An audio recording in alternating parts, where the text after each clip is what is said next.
Students, 71st BPSC का exam जो आज 13 सितंबर 2025 को हुआ है, मैं मोहम्मद शफीक 46 बीपीएससी रैंक 1। आपको उसमें जो फिजिक्स के 10 क्वेश्चंस आए हैं ना, उन 10 क्वेश्चंस को विद इन 10 मिनट्स हम आपको बताते हैं कि उनका क्या सॉल्यूशन होगा। तो ये पहला क्वेश्चन था कि एक लकड़ी का जो है बक्सा है, ठीक है, लकड़ी के बक्से को 200 न्यूटन फोर्स लगाकर उसे नियत वेग से, मेन यहां पे बात है नियत वेग से, नियत मतलब कांस्टेंट जो है ना वेलोसिटी से भेजा जा रहा है। जब वेलोसिटी कांस्टेंट हो जाता है ना, तो वेलोसिटी कांस्टेंट हो जाता है तो आपका नेट फोर्स जो है वो आपका जीरो हो जाता है। इसका मतलब यह है कि अगर बक्से पर अगर 200 न्यूटन का बल लगा रहे हैं हम लोग, और 200 न्यूटन का बल लगाने के बाद ये चलना शुरू कर रहा है, तो इस पे एक फ्रिक्शन फोर्स पीछे की तरफ काम कर रहा है और वो भी 200 न्यूटन का कर रहा है।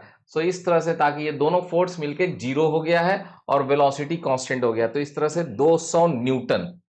नेक्स्ट क्वेश्चन आप देखो, नेक्स्ट क्वेश्चन में है कि एक ट्रक जो है विराम अवस्था से पहाड़ी के नीचे की ओर नियत त्वरण से, यानी कि कांस्टेंट एक्सेलरेशन से नीचे लुढ़क रही है और 20 सेकंड में वो 400 मीटर की दूरी तय करती है। तो 20 सेकंड में अगर 400 मीटर की दूरी तय करती है, पूछा था ट्रक का द्रव्यमान 7 टन है, तो इस पर लगने वाला बल कितना है। सो जाहिर सी बात है कि बल जो है force is equal to mass multiplied by acceleration होता है। अब एक्स मास तो दिया हुआ है, मास यहां पे दिया हुआ है 7 टन, मतलब 7000 केजी दिया हुआ है। अब इसको आपको इस एक्सेलरेशन से गुना करना है। एक्सेलरेशन कहां से निकल कर आएगा, S is equal to U T plus half A T square, ये फॉर्मूला आपने पढ़ा होगा।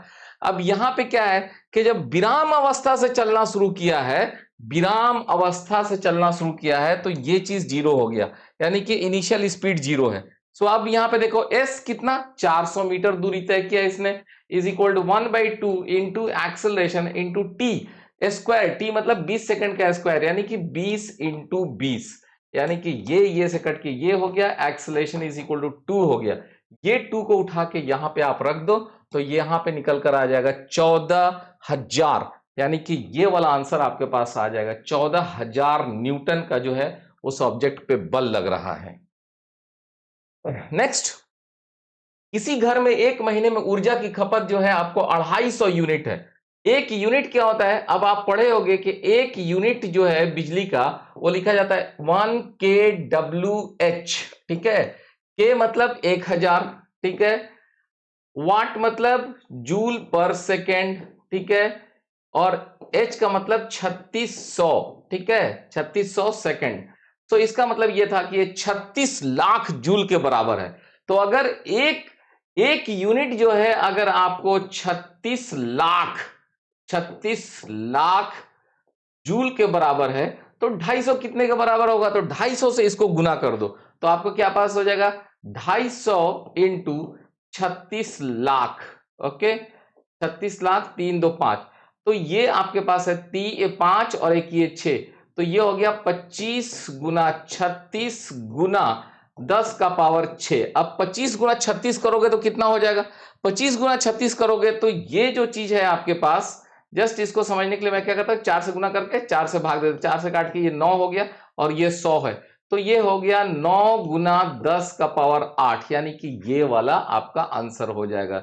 9 गुना 10 का पावर 8, ये आंसर नहीं, किसी बच्चे का ये क्वेश्चन पेपर है। सो 9 गुना 10 का पावर 8, यानी कि ये सी ऑप्शन हो जाएगा। देन नेक्स्ट क्वेश्चन में चलो, किसी माध्यम में ध्वनि की चाल, अरे ध्वनि की चाल जो है आपको सॉलिड में सबसे ज्यादा होती है, तो यहाँ पे स्टील, क्योंकि पानी में नहीं होगा, वायु में नहीं होगा, हाइड्रोजन में नहीं होगा, तो सबसे ज्यादा जो है स्टील में होगा, क्योंकि ध्वनि की चाल सबसे ज्यादा पहले मतलब सबसे कम हवा में, देन उसके बाद लिक्विड में, देन उसके बाद आपको जो है ना सॉलिड में सबसे ज्यादा होता है। खैर, तो इसे क्वेश्चन में कोई जान नहीं है। अगला सवाल, मुक्त रूप से गिरते हुए पिंड की स्थिति में ऊर्जा लगातार कम हो जाती है, कौन सी ऊर्जा, स्थितिज ऊर्जा। हम लोग क्या बोलते हैं कि कोई ऑब्जेक्ट जब ऊपर से नीचे गिरता है, जब ये जमीन से ऊपर होता है ना, तो इसका स्थितिज ऊर्जा बोला जाता है potential energy is equal to mgh, अगर h हाइट पर है। और जब ये जमीन पर यहां गिर जाता है तो यहां पर उसका पोटेंशियल एनर्जी जीरो हो जाता है। लेकिन पोटेंशियल एनर्जी जीरो तो जरूर हो जाता है, लेकिन आप देखोगे जैसे जैसे नीचे आते जाएगा, नीचे आते जाएगा, उसका काइनेटिक एनर्जी बढ़ते जाता है, यानी कि पोटेंशियल एनर्जी काइनेटिक एनर्जी में कन्वर्ट होता है। स्थितिज ऊर्जा जो है गतिज ऊर्जा में बदलती जाती है। स्थितिज ऊर्जा क्या है? ये गतिज ऊर्जा में बदलती जाती है।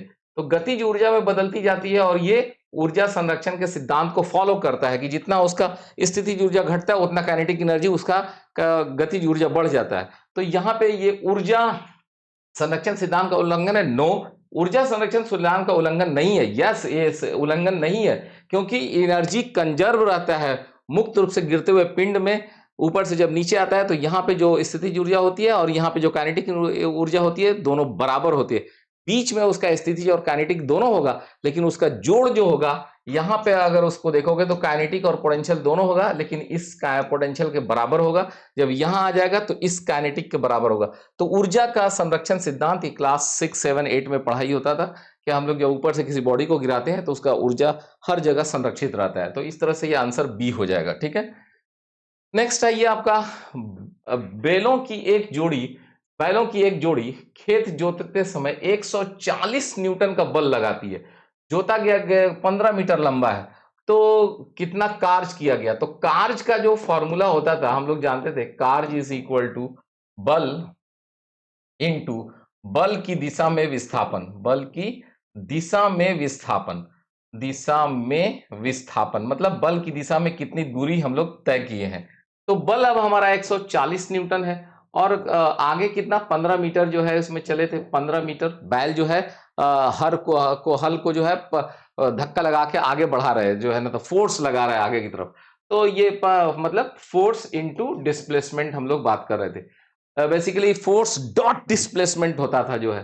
तो ये कितना हो जाएगा, इसको गुना कर लीजिए। तो ये 15 को 14 से गुना करेंगे तो 210 और एक और जीरो, यानी कि दिस मच जूल, इतना जो है वर्क किया गया है। और नेक्स्ट क्वेश्चन चलिए, समतल दर्पण का फोकस दूरी। अरे समतल दर्पण तो भैया ये होता है, समतल दर्पण पे अगर एक रे यहां से ऐसे आएगा तो वो ऐसे ही चला जाएगा। तो फोकस जो होता है ना, फोकस का क्या डिफिनीशन होता है? फोकस का डिफिनीशन होता है कि अनंत से आती हुई किरणें परावर्तन के बाद यानी रिफ्लेक्शन के बाद वो जब वापस जाएगा तो जाने के बाद कहां मिलेगा जो है। तो मान लीजिए कि एक ये रे था और एक ये रे है, ठीक है, और ये भी वापस हुआ और ये भी वापस हुआ, फिर जहां कहां मिलेगा? तो हम लोग मानेंगे कि अनंत पर, मतलब बहुत दूर, जो हमारे सपनों से भी दूर होगा, तो अनंत पर जाके मिलेगा, ये वाला चीज हो जाएगा। तो समतल दर्पण का फोकस दूरी जो है इन्फिनिटी होता है, मतलब वो इन्फिनिटी से आती हुई किरणें परावर्तन के बाद फिर जाके इन्फिनिटी पर ही मिलेंगी जो है, और कहीं नहीं मिलेगा, इसलिए इसको हम लोग इसका फोकस दूरी इन्फिनिटी मानते हैं। देन नेक्स्ट, निम्नलिखित में कौन सा पद विद्युत परिपथ में विद्युत शक्ति power is equal to V I होता है? तो इसका मतलब एक तो ये सही है, लेकिन इसमें कह रहा है निरूपित नहीं करता है। तो अब दूसरा एक और होता था, ओम्स लॉ होता था, V बराबर आई आर। ये ओम्स लॉ होता था, V बराबर आई आर पावर। अब यहां से V की जगह पे अगर आई आर रख देते हैं, इसमें V की जगह पे अगर आई आर रख देते हैं तो आई स्क्वायर आर हो जाएगा। तो भाई ये भी सही है, ये भी सही है। अगर हमने आई निकाल लिया, यहां से V बटा आर कर दिया, यहां पे अगर आई को हटा के अगर V बटा आर कर देते हैं, V इंटू V बटा आर कर देते, V स्क्वायर बटा आर, ये भी सही है। तो इसका मतलब कि पावर को नहीं निरूपित करने वाला ये है, तो मेरा आंसर ये होगा। ठीक है, ये किसी स्टूडेंट ने जो लगाया था ये गलत आंसर है, ये वाला आंसर, मतलब ये पावर को निरूपित नहीं करता है। देन आपको लघु पाथन मतलब शॉर्ट सर्किट। देखो शॉर्ट सर्किट जब भी किसी भी कहीं पर भी होता है तो शॉर्ट सर्किट का मतलब होता है कि रेसिस्टेंस जो है 0 हो जाता है, लेकिन उस समय करंट जो है बहुत ज्यादा होता है, इनफाइनाइट हो जाता है। तो अब इसमें पूछा जाता है कि विद्युत धारा का मान क्या हो जाता है? तो विद्युत धारा कम हो जाता है, नो, परिवर्तित नहीं होता है, ये भी गलत है, परिवर्तित होता है, बहुत अधिक बढ़ जाता है, यस ये सही है। तो this is the your answer C. And then हम आपको लास्ट क्वेश्चन पे चलते हैं कि उपकरणों को विद्युत आघात से बचाने वाली युक्ति है, तो वो तो फ्यूज है भाई। हम देखते हैं हर एक जगह जो है, आप कोई भी डिवाइस देख लो, जैसे ही करंट अगर बढ़ता है तो फ्यूज पहला ऐसा चीज है कि जो ब्रेक हो जाता है, सो दैट कि आपका कोई भी विद्युत उपकरण है वो उसके खतरे से बच सके।